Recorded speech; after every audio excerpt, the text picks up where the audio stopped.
तो कहते हैं मैं नौकर से मिला, मैंने कहा कि आपकी पूरी जिंदगी गुजरी है अल्लामा इकबाल की खिदमत में, तो कभी कोई अजीब चीज भी देखी आपने उनकी जिंदगी में? तो वो रोने लग गया और कहने लगा कि अल्लामा साहिब ने मुझसे वादा लिया था कि मेरी जिंदगी में ये राज फाश नहीं करना है। अब चूंकि वो नहीं रहे, दुनिया से जा चुके हैं, इसलिए अब मैं बताता हूं।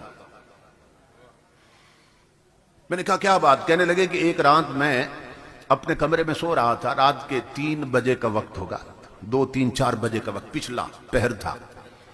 तो अल्लामा इकबाल ने ना मुझे जगाया आके, तो मुझे कहने लगे कि मेरे एक मुअज़्ज़ज़ मेहमान आए हैं, तो वो लस्सी पीना चाहते हैं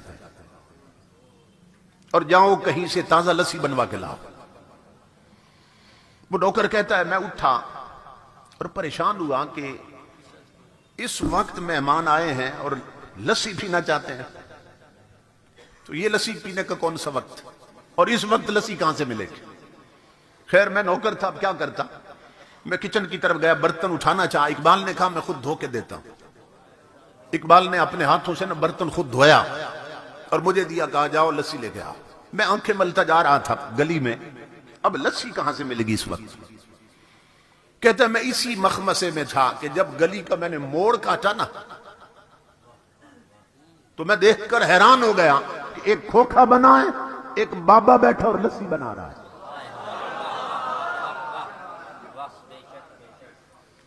मैं हैरान हो गया, ये रातों रात दुकान कैसे बन गई, खोखा कैसे बन गया, और इस बाबे को मैंने पहले कभी नहीं देखा। ये भी सवाल था ये कौन है, और दिल में खुशी भी हुई कि चलो काम करीब से हो गया, दूर नहीं जाना पड़ा। तो ये सुबह ताकीद करेंगे ये खोखा किसी ने बनाया। मैं गया बाबा जी के पास, सलाम अलैकुम, वालेकुम सलाम, अलैक सलैक के बाद मैंने कहा जी लस्सी बना दे। उन्होंने लस्सी बना के दी। जब मुझे बर्तन थमाया उन्होंने, तो मैंने कहा बाबा जी कितने पैसे हैं? तो वो हंस के फरमाने लगे ले जाओ, इकबाल से हमारा मामला चलता रहता है, इकबाल से हमारा मामला चलता रहता। वो कहता है मैं इस पर और हैरान हुआ कि ये बाबा जी इकबाल को भी जानते हैं और मैं इकबाल के हर जानने वाले को जानता हूं, और मैं इस बाबे को नहीं जानता। बहुत हैरान मैं आया, मैंने अल्लामा साहब को ना बर्तन दिया, उन्होंने कहा अपने कमरे में जाओ।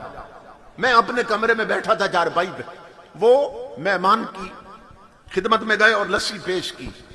थोड़ी थोड़ी बातों की आवाज आ रही थी। अब मैं मुंतजिर था कि अगला क्या ऑर्डर है, मेहमान यहीं ठहरेंगे या अभी रुखसत होंगे? कहते हैं मैंने महसूस किया कि मेहमान रुखसत हो रहे हैं। मैंने देखा सेन में मेहमानों ने इकबाल को सीने से लगाया, पेशानी चूमी और निकले। मैं दौड़ा, मैंने कहा अल्लामा साहब मैं कुंडी लगा देता हूं, आप सो जाएं। इकबाल अपने कमरे में, मैंने कुंडी नहीं लगाई। मैं ना पीछे निकला कि देखूं तो सही आधी रात को आने वाला कहां जा रहा है, ये मेहमान कौन था? वो कहता अल्लाह की इज्जत की कसम मैंने देखा कि उस मेहमान ने एक कदम उठाया इकबाल के दरवाजे से, दूसरा गली के आखिरी कोने पे रख दिया और गायब हो गए। मैं दौड़ा पीछे कि इतना बड़ा कदम जिस्मानी नहीं होता, ये रूहानी होता है। नाराए तकबीर, नाराए रिसालत, नाराए हैदरी। जिसने ईद मिलादुल नबी, आले नबी औलाद अली पैतर पाक, आले नबी औलाद अली पैतर पाक, पीर सियाल, पीर सियाल, पीर सियाल, पीर सियाल, लजपाल, लजपाल, लजपाल, लजपाल, लजपाल। इत्थे मेरा सैयद पीर मेहर अली बोलिया। पीर मेहर अली फरमाते ने ए फुट्टी कोई सियाही हो सी, फुट्टी पंजाबी दे लफज कपास नूं बोलदे ने, फुट्टी कोई सियाही हो सी और दुध यारो सजना दा आग विच सही सियाला लाई हो सी जी, दुध साई सजना दा जाग सियाला लाई हो सी। नाराए हैदरी, मसलक के हक अहले सुन्नत अजमान। मैं हैरान था, ये कदम जिस्मानी नहीं हो सकता, ये रूहानी कदम उठा है। मैं दौड़ा पीछे कि वो कहां गए, जब मैं गली के कोने पे पहुंचा तो और हैरान हुआ, न खोखा न खोखे वाला, मेहमान भी गायब, खोखे वाला भी गायब। मैं पलटा, इकबाल के कदमों पे पगड़ी उतार के रख दी।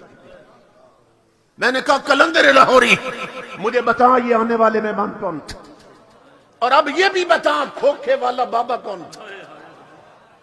इकबाल की ना तबीयत में जलाल था, तो इकबाल गुस्से में आ गए, कहा न छेड़ मलंगा नू, जाओ अपना काम कर, जाओ सो जाओ। मैंने हाथ जोड़े, मैंने कहा जिंदगी गुजरी है खिदमत में, मुझे इतना तो बता दे आज, और ये कौन आए थे और वो खोखे वाला कौन था। इकबाल ने कहा मेरी जिंदगी में वादा करो राज फाश नहीं करोगे, तो बता देता हूं। ये कलंदर लाहौरी है, ऑक्सफोर्ड और कैम्ब्रिज की यूनिवर्सिटियों का फारिग, यूरोप में पढ़ने वाला है, पीएचडी वहां करने वाला है, मगर मां ने चूंकि इसकी घुट्टी में कुरान रखा था।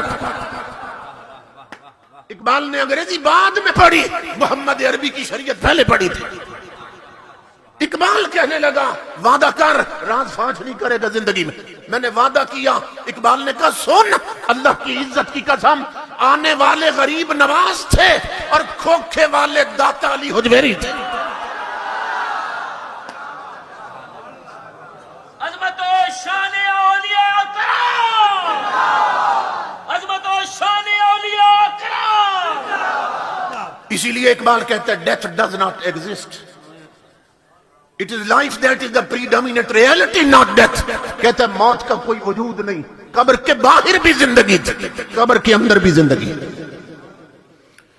इसीलिए इकबाल कहता है मौत को समझे हैं गाफिल, इख्तिताम में जिंदगी है ये शाम जिंदगी, सुबह दवा में जिंदगी। इसीलिए इकबाल कहता है फना कैसी बका कैसी जब उसके आशना ठहरे, फना कैसी जब उसके आशना ठहरे। हमें जिससे मोहब्बत हो तो हम चाहते हैं हमारा महबूब मिट्टी में मिले, बोली ये मोहब्बत का तकाजा है। हमें जिससे प्यार हो मोहब्बत हो, हम चाहते हैं हमारा महबूब मिट्टी में मिले। इमाम अल अंबिया के गुलामों, तो जब बंदा नहीं चाहता उसका महबूब मिट्टी में मिले तो वो कादिर होकर अपने यारों को मिट्टी में मिलने देता है। तो मौत मिटाने नहीं आती, मौत सिर्फ दुनिया बदलवाने आती है। इसीलिए इमाम अल अंबिया ने फरमाया तोहफतुल मुमिनिल मौत, मोमिन को अल्लाह रब्बुल इज्जत मौत गिफ्ट के तौर पे देता, तोहफे के तौर पे देता। तो मौत मिटाने नहीं आती, सिर्फ दुनिया बदलवाने आती। इसलिए मेरे आका के गुलामों, एक और हदीस में हुजूर ने फरमाया कि मेरे बाज गुलाम ऐसे हैं, इज़ा उदखिलल मय्यतुल क़ब्र मुस्सिलत लहु शम्सु इंदा गुरूबिहा, कि जब उन्हें कब्र में रख दिया जाता है ना, तो फिर सूरज को वक्त असर पे ले आता है अल्लाह रब्बुल इज्जत। कब्र में अगर आधी रात के वक्त भी मैयत को दफन करें, तो जब कब्र वाले बनाने वाले और मिट्टी डाल के पलट के आ जाते हैं तो मैयत को कब्र में वक्त असर मालूम होता है। वो देखते सूरज डूबने वाला है, तो मुस्सिलत लहु शम्सु इंदा गुरूबिहा, हदीस में कि अल्लाह सूरज का तमस्सुल फरमाता है और वक्त गुरूब पे उसको दिखाता है। अब ये जब मंजर बन जाता है, अब फरिश्ते आते हैं सवाल करने के लिए। आप जानते हैं ना, हदीस पाक सुन रखिए, 3 सवाल करते हैं फरिश्ते, मर रब्बुक वमा दीनुक वमा कुन्त तक़ूलु फी हक़्क़ि हाज़िर रजुल लज़ी बुइसा फ़ीकुम। तो उधर फरिश्ते आते हैं सवाल करने। अब हदीस के लफ्ज़ सुनिए, इमाम अल अंबिया फरमाते हैं फ़यजलिसु, वो उठ बैठता है कब्र में। ये मिट गया है तो उठ बैठा कौन है? बाज बदबख्त कहते हैं ना, नबी वली कब्रों में करवट भी नहीं बदल सकते, और इमाम अल अंबिया बता रहे हैं ये मेरा गुलाम है, फरिश्ते आए हैं, ये कब्र में उठ बैठा है। फयजलिसु, उठ बैठता है, यमसउ ऐनैहि, अपनी आंखें मलता है। क्यों? मिट के नहीं उठा, सो के उठा है। आंखें वो मलता है जो सो के उठा। यमसउ ऐनैहि, आका फरमाते हैं आंखें मलता है। इधर फरिश्ते सामने आ जाते हैं, वो कहते हैं मर रब्बुक, बता कब्र में आने वाले तेरा रब कौन है। वो फरिश्तों को देखता और फिर सूरज को देखता है।